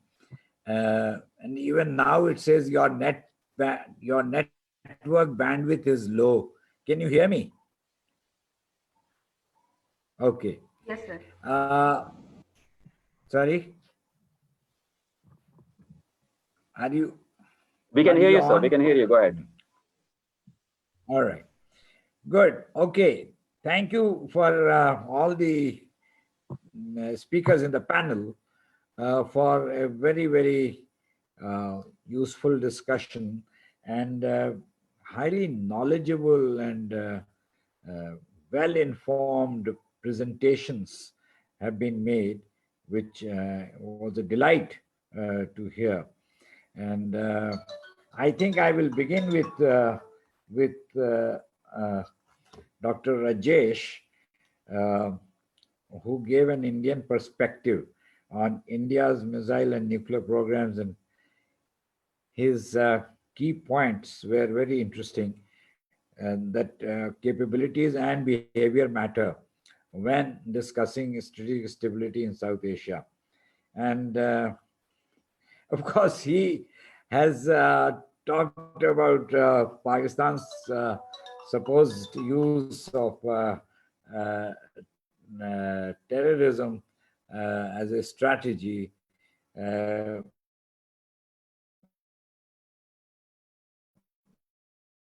which we can test. Been labeled on Pakistan, and there is a separate discussion altogether that could be undertaken in that regard. But I think the perspective of India's uh, very calculated and careful, uh, slow progression in developing its capability is an interesting perspective, because we look at it differently. We think that uh, the the whole issue. Uh, you see, nuclear issues in any case are marked by ambiguity. And there is ambiguity, there is dual use, there are all kinds of different aspects of the nuclear phenomena. Uh, we think that India has carefully covered its missile development or its fissile development program in such a manner that it does not come out the way the various organizations are looking at them. And then Dr. Mansoor has, of course, brought in the IPFM and data of, in fact, the Indian government itself to show that the progression is pretty good. And that is a source of concern for Pakistan. Because, I'll just mention a small anecdote. I met Dr. Kissinger in New York many years ago, and Dr. Kissinger heard us out, uh, and we talked about the strategic stability of the subcontinent. And he said, you know, uh, I fully understand that you are so concerned about Indian, uh, you know, uh, threat, or the possibility of threat that India could pose for you. But what surprises me, and you are perfectly justified in thinking like that, because you are smaller and weaker. But what surprises me is when the Indians talk about Pakistan most of the time as their threat. So he said that this is they are a big country, they are a powerful country, so it's very surprising. So I think we have mindsets here which we have to look at, and that's again a separate discussion. But here we have had a presentation of perspectives, and I think, Dr. Rajesh, you have now heard us out, and we have heard you. So the audience and the people who are involved welcome to look at this and draw their conclusions. So I don't want to make this a debate at all, but I'm just making a few observations. And then Dr. Adil's uh, presentation of the agreements, the foundation agreements, and how they would affect security and stability in the region. It was very, very interesting. Mansoor, of course, talked about the Indian nuclear program, which is a very, very big program. So time is run out and we are late in our, I don't want to go on and on, but my sort of offhand observations are what I have just uh, articulated. So I thank you all for this session, and I think we can look forward to uh, further discussion of the India-Pakistan equation as and when we can do so. Thank you very much. Thank you, sir. Ladies and gentlemen, this brings us to the end of our webinar. Thank you for your active participation. Goodbye. Allah Hafiz.